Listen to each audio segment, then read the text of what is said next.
petite rafale à 20. J'ai réduit un riz, donc je m'entraîne à réduire les riz. Il y a un bateau qui arrive là, faut que je fasse gaffe. Moi je vais nager avec les cochons.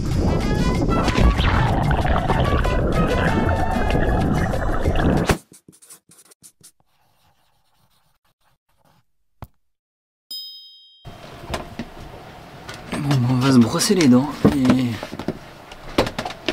Oh, j'arrive pas avec les réglages de mon focus. Brosser les dents et puis on va aller se coucher, hein, parce que là, le raf il est raide. Finalement, ça tangue pas mal. Il y a pas mal de houle. Je suis confiant de mon ancrage, mais étant donné que je suis proche des rochers, je vais mettre une alarme d'ancrage. Ça, je peux le faire avec mon téléphone ou aussi avec mon GPS qui est là. Et je vais le faire une fois avec le GPS ici. Comme ça, ça me permet de garder de la batterie pour mon téléphone. Une alarme d'ancrage, ça prend ta position où tu es. Tu mets une distance autour, un périmètre, par exemple, je sais pas moi, 10 mètres. Et si le bateau sort de ces 10 mètres, et ben ça bip, tu vois. Ça bouge un petit peu quand même. Ce matin, je me suis réveillé ici.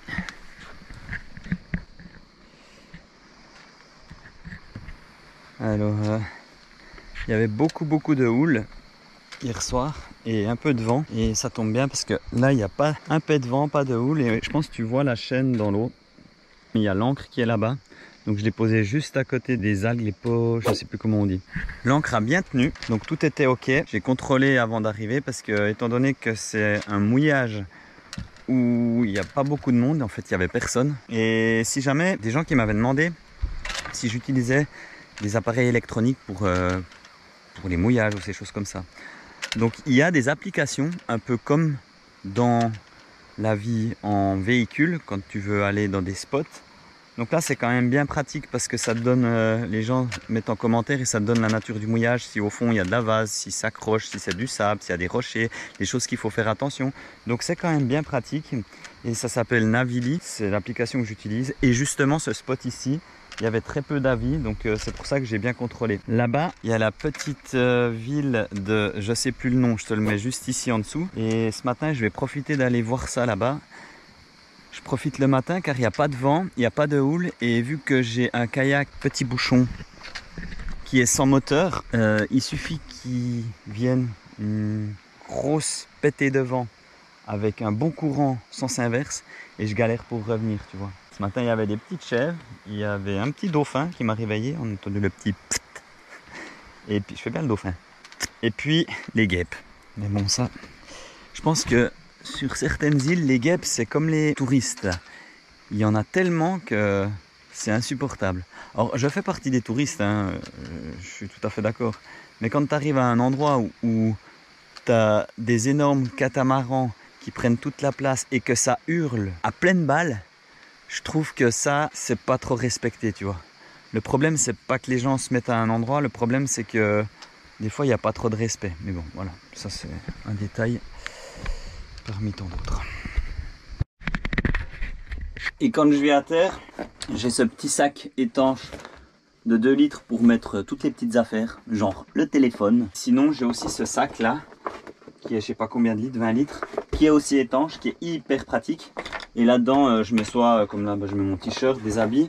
Et là, je le prends parce que si jamais je peux faire acheter 2-3 fruits ou des choses comme ça, je peux le mettre là-dedans, tu vois.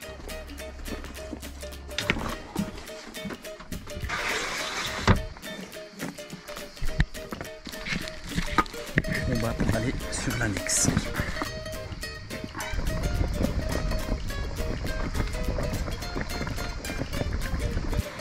Je suis arrivé à terre, c'est trop beau, c'est des petites tavernes, c'est joli. Hein.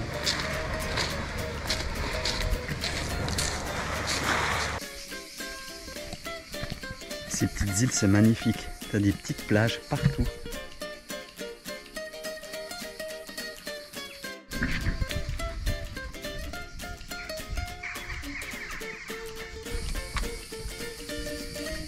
Ici, je trouve une petite boulangerie, je serais nickel. Tu vois, le truc, c'est que dans les ports, au mois de juillet, c'est... Comment t'expliquer? C'est un petit peu comme te mettre dans un gros tas de bordel, pas possible. Non mais là-bas, les bateaux ils sont amarrés l'un sur l'autre. C'est un tout petit port et du coup bah c'est très joli hein. Mais c'est pour ça que je préfère aller me mettre dans un mouillage un peu plus loin parce qu'en fait tout est pris par les bateaux de location et c'est le bordel. Alors si c'est pour être coincé collé à un autre bateau et en plus que ton voisin il est pas cool, ça en vaut pas la peine. Bon là il y a des petites boulangeries hein.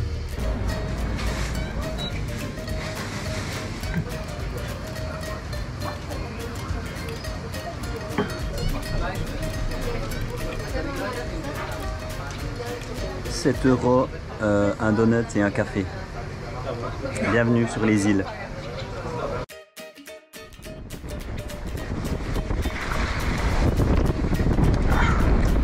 Je vais sur l'île aux cochons là-bas.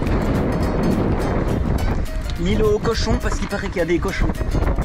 J'ai en moyenne 16 nœuds de vent, de temps en temps des petites rafales à 20. J'ai réduit un riz, donc je m'entraîne à réduire les riz. Il y a beaucoup de bateaux. C'est chaud patate de naviguer dans les îles Ioniennes parce que j'ai failli taper dans un bateau avant. En même temps, j'avais les voiles, ils avaient le moteur, les types, ils étaient deux et ils voulaient pas bouger quoi. Ah, faut faire hyper gaffe. Il y a quand même une bonne houle. Je suis en moyenne à 15 nœuds. Mais oh merde, Doudou. Accroche-toi, Doudou. Allez, viens. Bisous la puce. Moi, Doudou, je te mets là hein, parce que le pauvre. Ouais, ça bouge pas mal. Alors c'est dur parce que tu dois toujours avoir une main pour l'homme, une main pour le bateau et une main pour la caméra. Et quand t'as que deux mains, bah c'est chaud. Il y a un bateau qui arrive là, comme un boule. Comme un salaud, il faut que je fasse gaffe.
Tu me vois plonger et puis tout. Alors en fait je t'explique ce que j'ai fait. J'ai ancré. Ah bah il n'y a plus de bateaux, ils sont partis. Là, parce qu'il y a une belle place. Et ensuite je me suis reculé au maximum pour pouvoir mettre un bout, donc une amarre à l'arrière. Et pour ça j'avais besoin de plonger pour pouvoir mettre l'amarre. Alors j'ai mis l'ancre, j'ai posé l'ancre dans le sable que ça tienne. J'ai mis une légère marche arrière. Le bateau il est bien resté dans le bon angle, donc direction la côte. Et quand je me suis approché au maximum, mon amarre elle est pas très longue, je crois qu'elle fait 25-30 mètres. Donc je me suis rapproché au maximum, j'avais assez de profondeur, j'étais à 3 mètres. Et du coup bah, j'ai dû plonger tout en laissant le moteur direction la côte. Et puis je suis allé crocher. Alors je te dis que quand j'ai plongé avec le moteur allumé, puis c'était la première fois que je faisais ça, j'étais pas très serein parce que je me suis dit s'il vient un coup de vent, là le rafale est mal. Mais bon, je suis sur cette magnifique petite crique, bien posée. Maintenant je vais aller contrôler l'ancre, toujours plongée, et je vais me faire plaisir.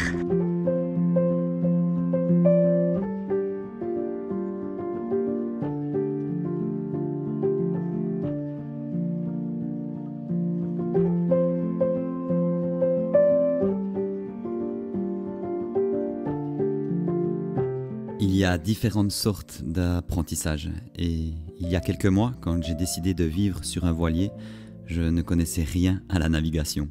Je suis clairement parti de zéro et c'est ce dont j'avais besoin. Ces images que tu vois datent seulement de quelques semaines de pratique sur mon voilier. On ne m'a jamais vraiment expliqué comment faire et j'ai surtout su observer d'autres le faire. Je sais et je savais qu'en me lançant dans la navigation en solitaire sans expérience, j'allais faire des erreurs et aussi, surtout, être critiqué. Mais l'important c'est que je le savais. Et quand tu es prêt à accepter ces deux paramètres, tu peux à ce moment-là commencer ton apprentissage. Car tu es en accord avec tes choix. Certains peuvent penser que je prends tout à la légère, mais quand je suis sur mon bateau, je prends le temps de lire certaines informations dont j'ai besoin, mais aussi j'apprends à faire fonctionner les équipements de sécurité qui sont sur mon voilier. Mais tu sais, tu peux lire tous les bouquins du monde, connaître chaque terme bien spécifique et avoir tous les papiers et permis en poche. Tant que tu ne pratiques pas, tu ne progresseras pas. Chaque voilier sont différents, chaque condition de navigation sont différentes, chaque jour sont différents. La seule chose qui n'est pas différente, c'est la motivation que tu portes à vouloir progresser dans ce que tu fais. Cette chose-là, il faut qu'elle reste stable et peu importe ce qui va se passer, tu pourras toujours continuer. Et tu sais quoi? La motivation, on l'a tous en nous. Il suffit juste de la trouver et surtout la garder.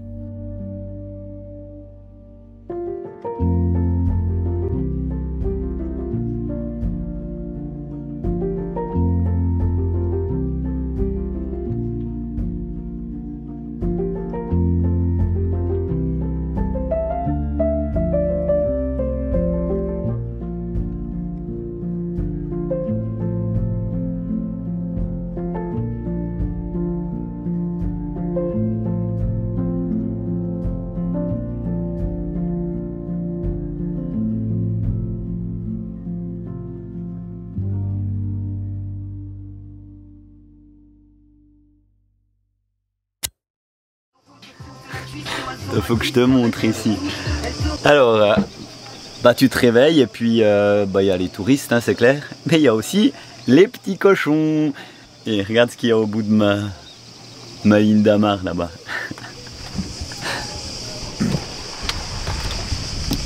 Je me suis fait un petit milkshake. Et je regarde comme ça, c'est parce que mon objectif il est un peu ça, bref. C'est bien parce que d'habitude je jette les plures à l'eau et puis là je vais aller les apporter aux cochons après. Milkshake, enfin shaker tu sais, c'est trop bien. Ça consomme un peu d'énergie mais c'est cool parce que quand tu veux te faire un petit milkshake là, c'est assez top boire un milkshake. Restez gamin.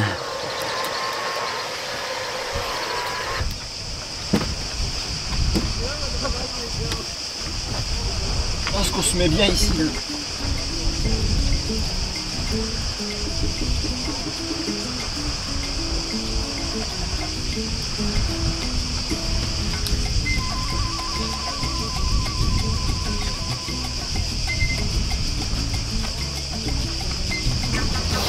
Qu'est-ce qu'il fait lui? Qu'est-ce qu'il fait?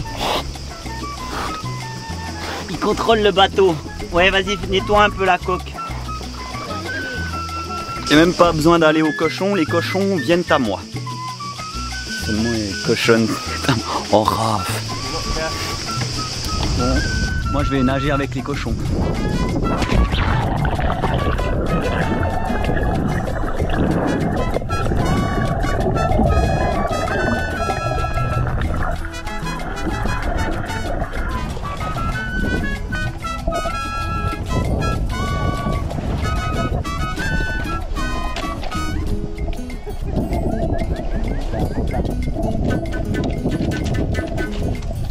Bonjour madame. Ah, pardon, c'est monsieur.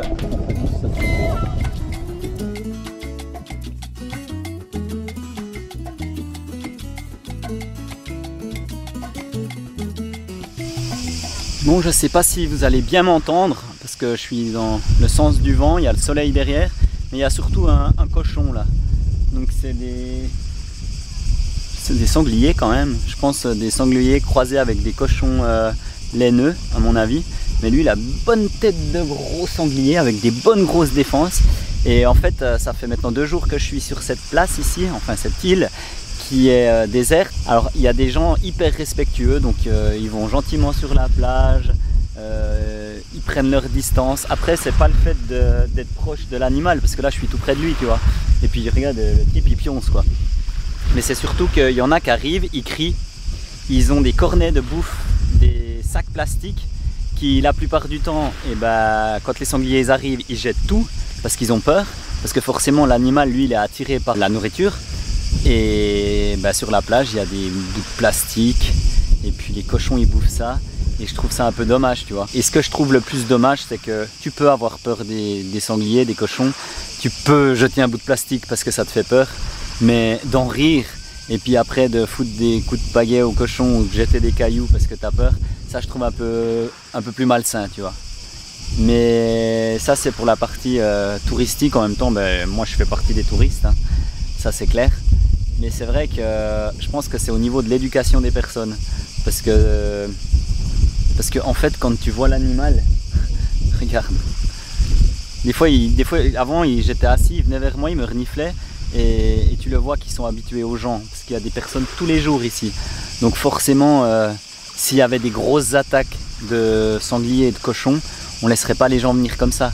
Et les îles Ioniennes en été, saison touristique, c'est costaud niveau population de personnes pas souvent respectueuses de la nature. Ça c'est clair. Puis sinon il est bien lui. Bon, je vous partage le première expérience à cul au quai. Donc ici en Grèce. Alors là je suis à Vati, sur la petite île de Méganici. Et en fait c'est un quai gratuit. Tu poses l'ancre, tu viens à cul et tu t'amarres. Et quand moi je suis arrivé, j'étais tout seul, puis là forcément on est en fin de journée, il y a du monde qui vient. Enfin tu vois, c'est la première expérience pour moi, après 2 semaines de navigation, un peu plus de 2 semaines, de me retrouver comme ça à un port. Alors tu es vraiment collé au bateau. Pour ma part, je sais que ça va être sympa de temps en temps, vraiment de temps en temps. Et je pense les ports où il y aura des gens un peu plus, donc qui habitent sur leur bateau, un peu plus roots, on va dire ça comme ça. Mais c'est vrai que j'ai l'impression vraiment d'être dans un appartement, tu sais, sauf sur l'eau et puis à l'horizontale, quoi. Actuellement, là, je vais aller profiter de faire des achats. J'ai vu qu'il y avait un petit marché avec des figues, plein de fruits un petit peu tropicaux.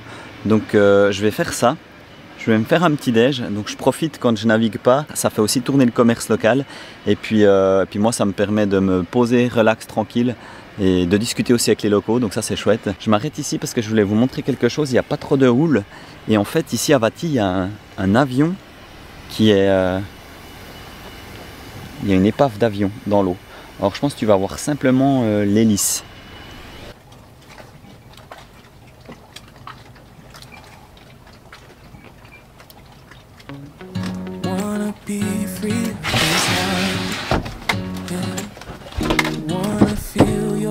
Around me, I need you more than I would like to admit.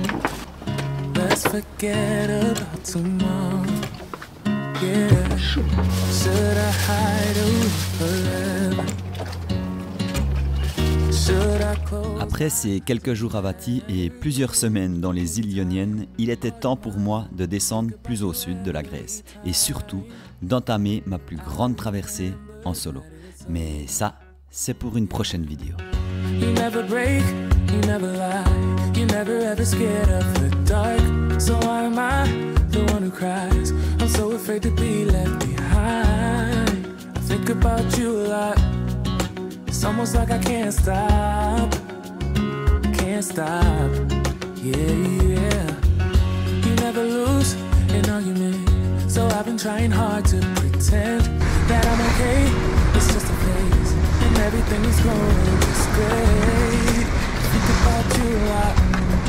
It's almost like I can't stop. Yeah.